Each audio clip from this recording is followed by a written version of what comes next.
It's been so exciting and such a privilege to witness Atlantic salmon spawning at such close quarters that even if I hadn't managed to film it, it would have been memorable. With the moments that I've captured as well, I've got to admit, you know, they are pretty special. I'm Matt Hayes. Among other things, I help to run a fishing lodge on one of the finest Atlantic salmon rivers in the world. I get to spend a lot of time with salmon, fishing for them sure, but mostly helping other people, our fly fishing guests, to catch the fish or simply to talk about salmon and salmon fishing endlessly. Yet I'd never seen salmon actually spawning, a sight which, according to my friend and renowned salmon scientist Eva Thorstad, is an omission I needed to put right. So they are born in the rivers, they have these long distance migrations into the ocean to feed, and then they return to the rivers for spawning again. And that's the most fascinating thing with their whole life cycle, their ability to home to their home river. They migrate thousands of kilometers, but still they find their way back. So salmon born in Gaula will return to Gaula, and they will even maybe return to the same area. So a salmon born like out here might return to this area of the river for its own spawning. I desperately wanted to avoid the worst of the winter weather. It comes early sometimes. The Gaula Valley in the depths of winter is a beautiful place, but freezing and flooding were what I feared the most. Freezing was a particular concern because as we approached the spawning time, the air temperature kept dropping.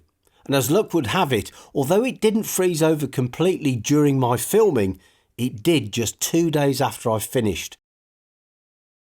Well, I've been out here filming now for probably about 2 hours, and I've hardly got a shot actually, and they're all quite a long way in the distance. It's a lot trickier than you'd think it would be. For a start off, the water's absolutely perishing. It's really cold, and the fish are quite erratic in where they appear. My early attempts at filming the fish were frustrating. The salmon, though always close, were never quite close enough. But then the weather intervened, first in the form of heavy rain bringing heavily tinted water to the river, and just when it started to fall, it snowed. If you've ever wondered how a river freezes up, this is how it's done. It's the end of October now here in Norway on the Gaula. It's not even November yet, but look, this has happened overnight. We've now got almost slabs of ice, a little bit like the Giant's Causeway in Ireland, starting to form out here and glue themselves together. In the beginning, I watched the fish basically staking out their turf. A lot of the male fish were kind of facing off against each other. The fish were zooming around this area at high speed, chasing each other. But then we got to a phase where they began to pair up, and one pair of salmon in particular, who I'll call Björn and Hilda, paired up in front of me here, and I've spent quite a lot of time watching them. They couldn't be more different. Hilda's very feminine, typical graceful lines. She's a typical size Gaula salmon, probably around 16 to 18 pounds, and she's got the graceful lines of a henfish. Her flanks have become quite scarred recently due to the fact that she's been rubbing against the gravel, preparing it and cutting what's called a red, ready for the spawning process. Now Björn, he's a character that you're instantly aware of when he cruises into the area. I've watched him swimming around out there, and he's definitely the cock of the walk. When he comes in towards the camera, he usually shows off with a bit of a flourish, but he's a very deep fish, a big, strong, powerful male salmon, certainly north of 25 pounds, maybe north of 30, and he's displaying those typical beautiful red, bright spawning colours that fish have when they're going through this process. I was beginning to find out more about the salmon dating game, and I was becoming increasingly curious about how it might turn out for Björn and Hilda, my favourite salmon couple. I had to wait a further 2 days before the river began to settle down again and filming could resume. In the meantime, I wondered, could it be possible that some salmon might meet on the spawning shallows more than once?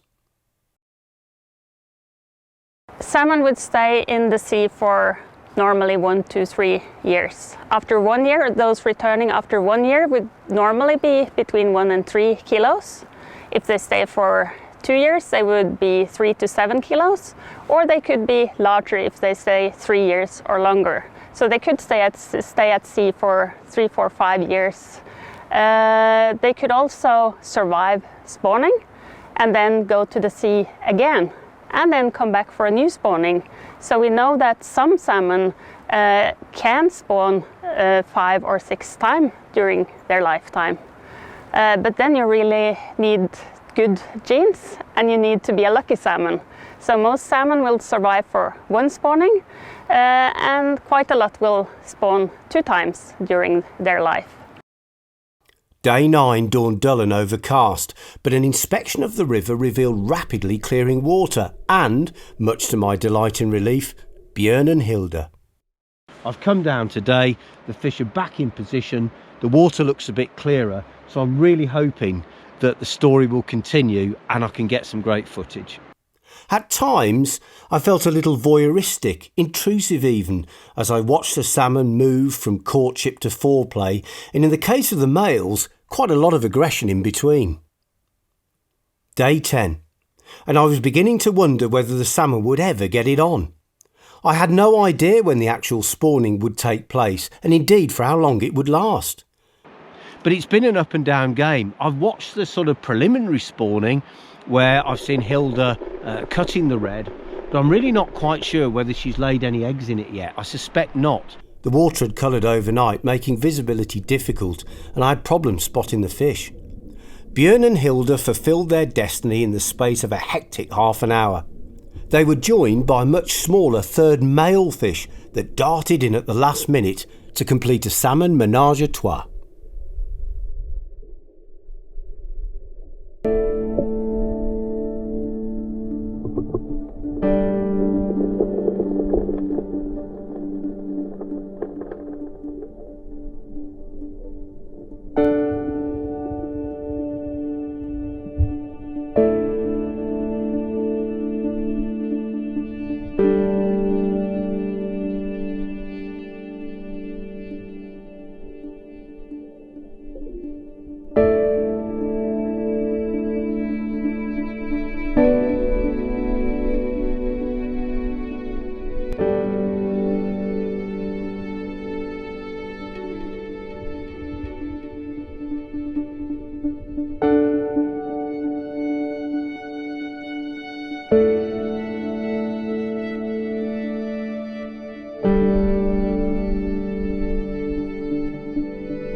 Well, talk about after the Lord Mayor's show. Yesterday was absolutely amazing, a day I'll never forget.